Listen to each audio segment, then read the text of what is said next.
Welcome to Survival Crafts. This is a show where we like to share some how-tos in the world of traditional skills, survival, bushcraft, and prepping. This is show number 12, and I'm Brenda Holder, your host. Well, this is the final of our 3-part series on making the beaded hide jacket. Today, I'm going to be showing you how to put on some decorative fringe and also how to add a little bit of beadwork to make your jacket a little bit nicer. Here's your list of materials that you're going to require. Keep in mind you're going to need your completed hide jacket. It should all be nicely sewn together now. The pinking shears really are optional. You don't need to use them to make your fringe, but they do make them look nice. Nymo thread is going to be helpful, but although you can use sinew if you don't have any. You will definitely need some beads that are size 10 or 11. You'll need your beading needles. Beading thread, you're going to need your fringe cutouts. And another thing that you might find really helpful will be some small pliers, just in case it's a little bit difficult to pull your needle through. We are definitely in the final stretch now of the completing of our jacket, and I'm going to show you the little tiny jacket that I made for Wild in a few moments. I'm very pleased with it. It looks beautiful, and of course I'm going to be using that to show you how to put on the decorative fringing and the beadwork to complete our project. But before I do that, I had an epiphany. I was really thinking a lot about this circle jacket pattern, and it dawned on me that I'm willing to bet you don't actually need a circle to do this. I think you could do it as a square. And so what I decided is let's just test that theory out here on camera. So I'm going to do my absolute best to try and stay in frame if I can, but I think I want to try it out. So if I use this sheet of paper and I pretend this is just our regular sheet, the way I did the other miniature, I'm pretty sure that we should get either the same or similar results. So let's see what happens. If I fold it in half, so there's our top fold line where the two seams are.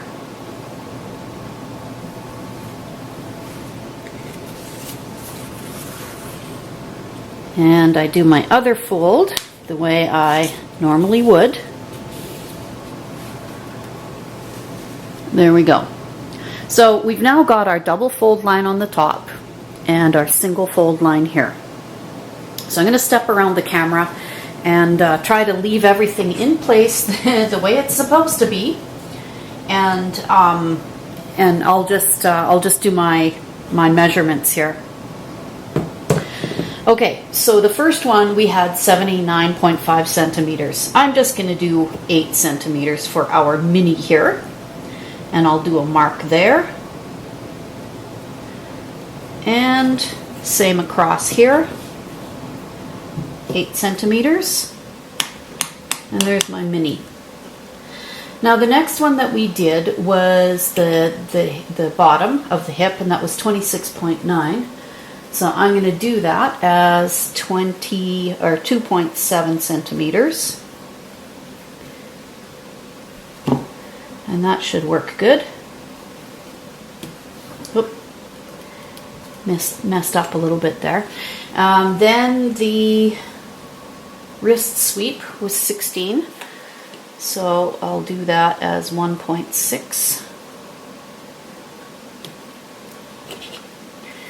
We then went up 49.5, so I'll just do 5 centimeters up from the bottom.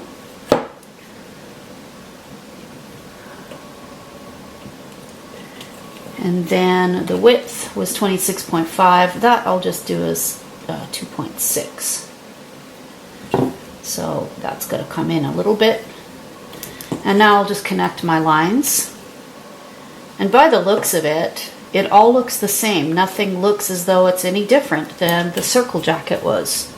I won't bother cutting in the neck or anything because I'm pretty sure that if this works out, everything else should too. There we have it. So I'll just cut.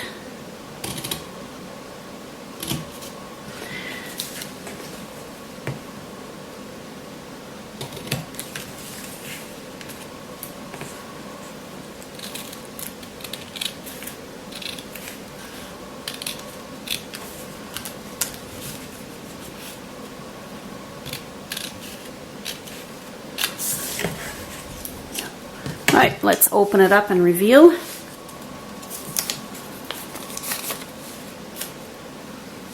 I'm pretty sure that that should work as well.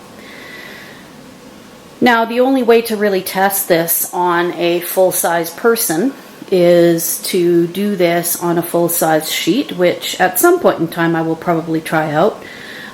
There may be reasons behind the circle pattern that I don't know, that I haven't tested out or tried, but by the looks of this, if the miniature works out, then I'm pretty sure that the full-size one would have to work out as well. So anyway, an interesting observation.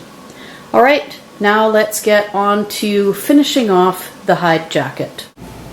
There it is. So far, so good. I'm going to move in a little bit closer. And you can see I've made a couple of little changes here. First of all, it's such a tiny little jacket that I decided to take the little leather loops off.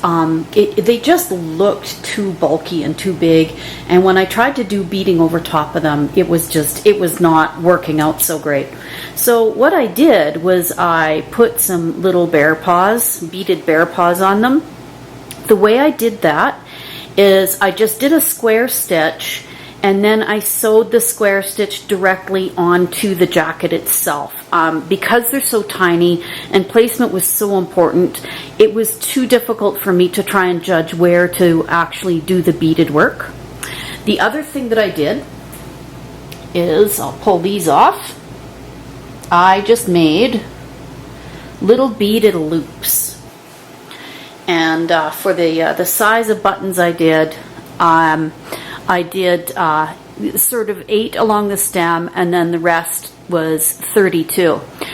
Now, I did make sure that I used Fireline on this, and I went through these 4 to 5 times. I went back through many times just to make sure that it's going to stay very strong. I had to really reinforce it well. The other thing I did, and I will show you this a little bit later, is you can see I actually did some edging bead work here. There we go. And let me just fight with my camera a little bit, and I'll see if I can get in a tiny bit closer here to show you this. So that's the edging work that I did, and I'll show you how to do that later. On the neck, I just used this single edging technique. I added fringe onto here, and then I basted that on, and then I actually sewed it on by sewing on the beadwork here. So this is what I will show you next, is this beadwork. And then after that, I will show you how to do the edging, and I think that's probably going to complete it. I did end up cutting off the fringe a little bit. I think I cut off the last 2 little pieces there, just because I felt it was a little bit too long. So yeah, I'll do that on this one too. I will just cut that off because it was just too long and a little bit hard to stitch on. So I'm going to try and position it in about the right spot, making sure the bottoms are equal. And this is kind of the easy part, because all I'm going to be doing is I'm going to take some Nymo thread,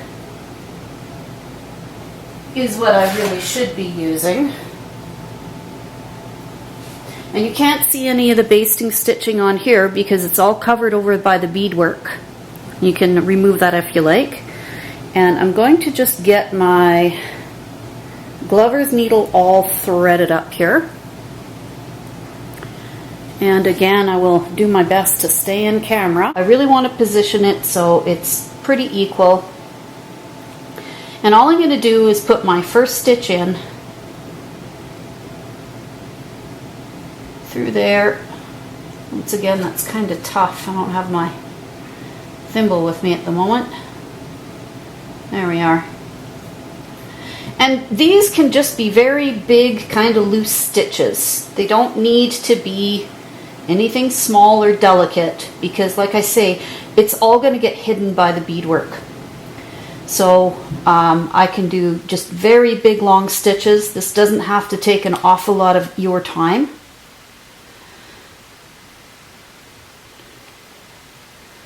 Just want to tack this down. These stitches, they're very far apart. You don't need to spend an awful lot of time on this part. So I'm going to go off camera. You see how this is done.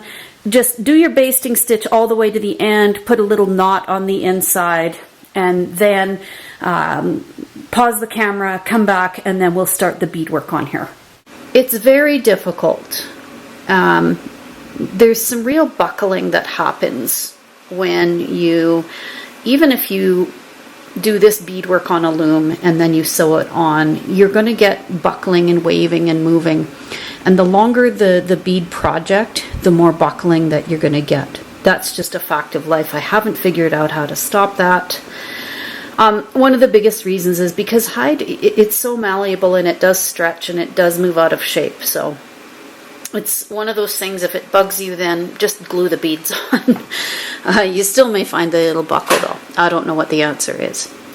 The other thing that I did is, because I have a very specific pattern here and I had to change the end a little bit, what I did was I found the middle of the project and I did the beadwork from the middle out. And then I flipped it around and then I did the beadwork from there in, just so I could see what my pattern's going to look like. On this side, I'm not going to have to do that because I know what this pattern, where it will end on this side. And even if it ends a little bit differently than that, it won't matter. It's actually kind of under the armpit. So in this case, I'm actually going to start here. Now, because I'm right-handed, I actually bead from left to right. And I don't bead from right to left. So what that means is I'm going to have to flip my jacket around upside down, so to speak, to actually get my beadwork from here to here. I would start on this end, but I just found it so challenging to get my needle in and out just from the angle that I was working at. It was so challenging. So I'm going to flip my work the other way around to start. I have already shown you how to do square stitch. I am not going to explain it again. I will have the videos posted in the link down below there, or in the description box, so you can follow those and you can see the how the square stitch is done, or if you prefer to do it by loom, then you don't have to worry about that. The basic thing is that you can see all the big huge stitches along the fringe here, and as I said, the beadwork is going to not only cover that, but it will actually sew this fringe down a lot more secure. I can really lift and pull and tug on that, and it is not going to go anywhere. So I will start sort of 2 beads above this, and then we'll start the square stitch. So I'm going to go off camera to do that because the angle I'm at, it's extremely challenging. So all I'm going to do is just get my needle in the position I want it to be, and make sure that I'm happy with where my beads will be, and then lined up and whatnot. So give me a minute, I will be back. All right, well, I've got my needle and my beads positioned more or less where I would like them to be. I'm going to just zoom in a little bit more so you can see this a bit easier, hopefully. So I've got my pattern, and my pattern is for 7 beads. And so just like the square stitch that I showed you in the other one, as well as a bit of back stitching here at first, I'm going to just put my needle right down in front, and this is kind of the awkward part, this very first bit for me. I just want to put my needle right down in front of where the beads are laying. Now the only thing that's different here with this square stitch is rather than being able to flip my beads around, so I'm always working from bottom to top, I'm now going to have to go from top to bottom, then bottom to top, top to bottom, so zigzagging my way over. So one of the best things to do, if you'll take a look at the pattern here, is that with this pattern, essentially, it doesn't matter which way I look at the pattern. Everything is pretty much identical, except for part of the arrow on the back there. But you can actually create a pattern where it's all diamonds or all lines or all whatever you like. It doesn't really matter.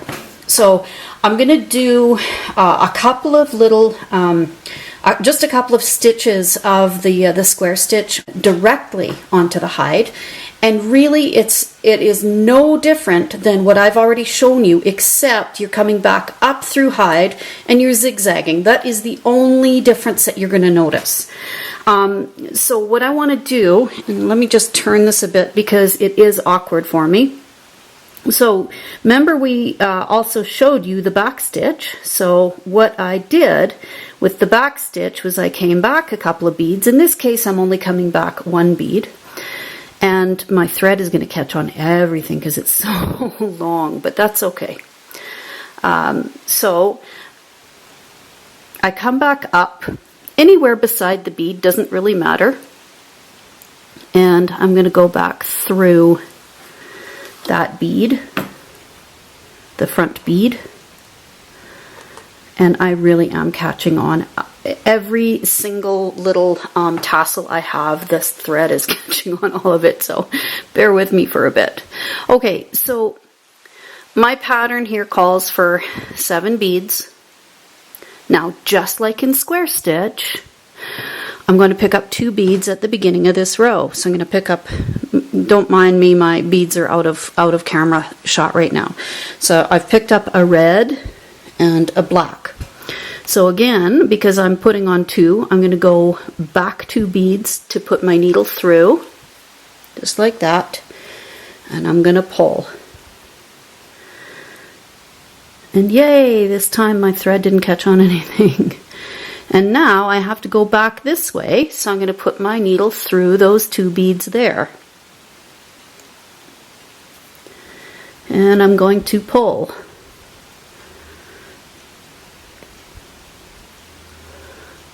And those 2 beads are secured together. So on my pattern, I need another black one on there. So now, to the end of this row, I'm going to be putting on 1 bead at a time. Now, this first line is going to look pretty wonky at first, but as you get more lines of beads on, it will really straighten up very nicely. So there's no issue with that. Don't worry too much about it.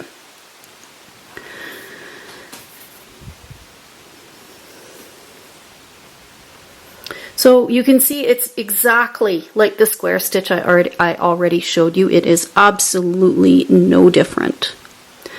So I'm going to continue on. I'll finish this line and start the next one for you to see. And then I'm going to go off camera and I will finish this because I really don't want to bead the rest of this at the angle I'm at. It's just awful. Not enjoying this at all. And I need 2 black. So there's 1.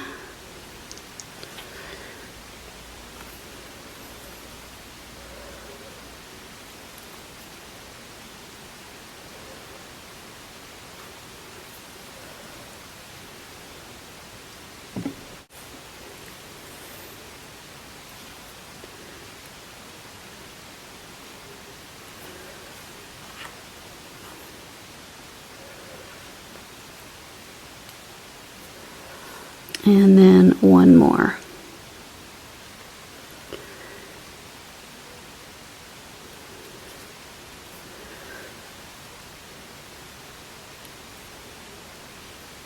And then back through those two.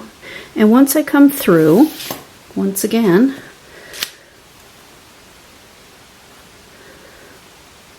all I need to do now is put my needle down in front of that bead there.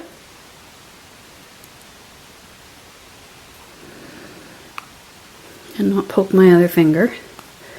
Pull my needle through. And then I just want to come up between that top red and black bead there. Hopefully you can see what I'm doing. In fact, I'm going to come back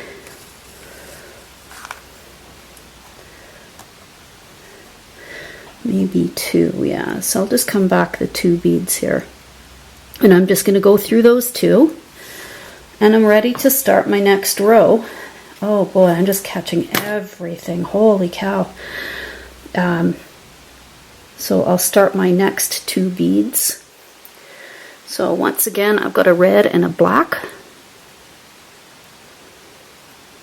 And I'm going to go back through there. So you can see now I'm going from the bottom to the top. So it'll be bottom to the top, top to the bottom, and zigzag all the way across until I get this. So as I said, this is no different than the square stitch I've already shown you, except you are going from top to bottom, bottom to top, and you're going through the hide. So you're basically sewing this on as you go. All right, I am going to turn off the camera now, and then I'm going to finish this off. I'll show you what it looks like when it's done.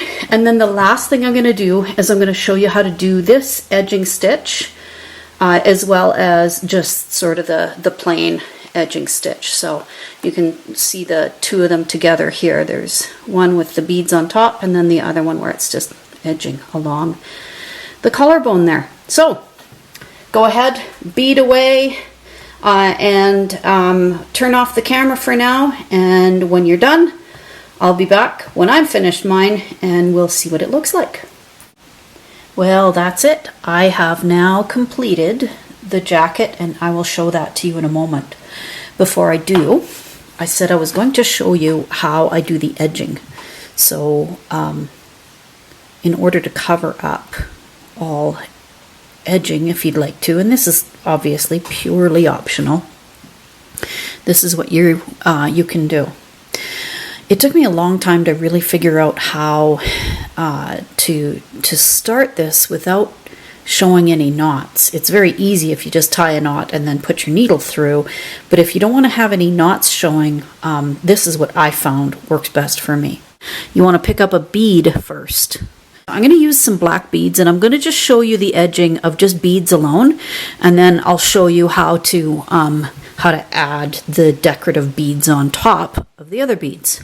So with your bead on, you're going to pull, and you want to leave that tail. And what I do is I will hold on to that tail, and then I want to come back through that bead on the other side, and when I pull, let me just see if I can go a little bit closer and to show you this, if it won't blur. When I pull, that bead will sit right there on the edge. Now I'm going to leave this tail alone for a bit, and all I have to do, in fact I want to kind of pull that over onto the other side a little. Now all I have to do is I'm going to keep on picking up beads. I think I've done that bead a little bit wrong. I put it into the wrong side, but that doesn't matter. You'll get the idea with this next one. So I'm picking up a bead. I'm going to put my needle through fairly close to where the other bead is beside it, and I'm going to pull the needle through. Now I want to get underneath the bead from down below, and I'm going to pull, and it will sit you'll see it sitting upright. Hopefully you can see that. It's hard for me to tell with this camera. So one more time, I'll pick up a bead, and I kind of lay my needle right alongside the other bead, and I'll push my needle through and pull. And now I want to get from underneath. So when I pull, and you can see these beads will just sit right along that top edge. Now if I want to add, I'll add some silver beads to the top of this. So in order to do that, you always pick up the bead that's going to go on top first, and then second you pick up the bead that goes underneath. So I'll pick up a silver bead and a black. So pick up the silver first and then the black. And it's the same process. There's no difference. So I'll push my needle through the hide and pull. Now, when I go through, it's the same thing. I'm only going to go through that black bead. I'm going to skip the silver one altogether and pull. And you can see that little silver one sits up on top. I'll do that one last time. So pick up a silver and a black, and I will push my needle through,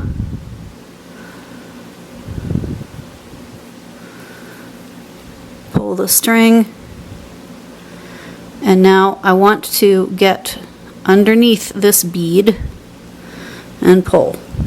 And that is how we do edging. Pretty simple.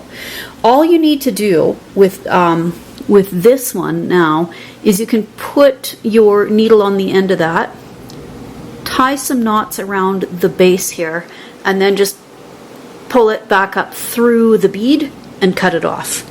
And that's pretty secure. Okay, that's it for how to do edge work. Hopefully that was simple enough to understand. Let's go have a look at the hide jacket. It's all complete. Well, there it is, the finished product. I'll close in on that a little bit, and you can see there's all the fringe work done. Let's kind of straighten that out a little bit so the light's a bit better. So I think it turned out fabulous. Couple of little niggling points on it that I'm not super happy with, but basically that little hide jacket is done. I think it's turned out tremendous. Well, I really hope that you enjoyed this process of going through making the jacket. I think that by now you must have some appreciation of the amount of work that goes into making a hide jacket. Even this small one that I have created, it was 5 to 7, well, it was actually 7 days of solid filming. Not 5 days, it was 7 days. And it was a lot of beadwork. The filming itself didn't take that much time. It was just a lot of sewing and beadwork. The cutting was quick and easy.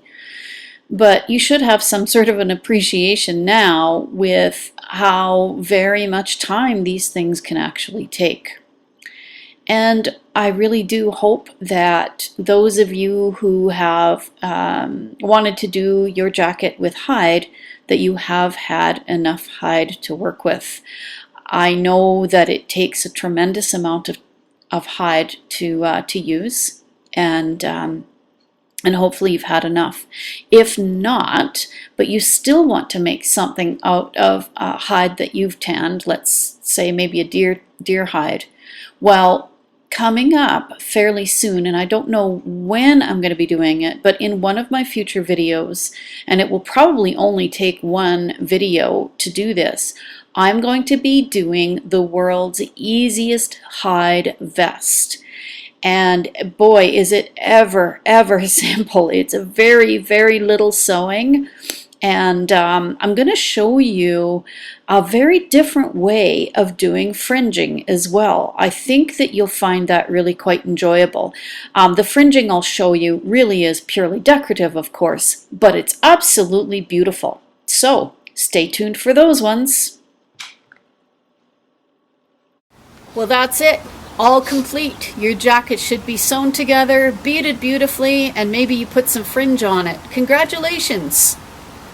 On our next videos, we're going to be working with a good friend of ours by the name of Winston Wadsworth. We're going to be showing a few clips of Winston doing some hide tanning. It's going to be exciting and fun, and hopefully you'll get a lot of useful information out of it. And hey, if you like what we do, why don't you subscribe, give us a like, post us on Facebook, or even put us on your website. We'd appreciate that very much. That's it for now, and we'll see you on the next video. Bye-bye.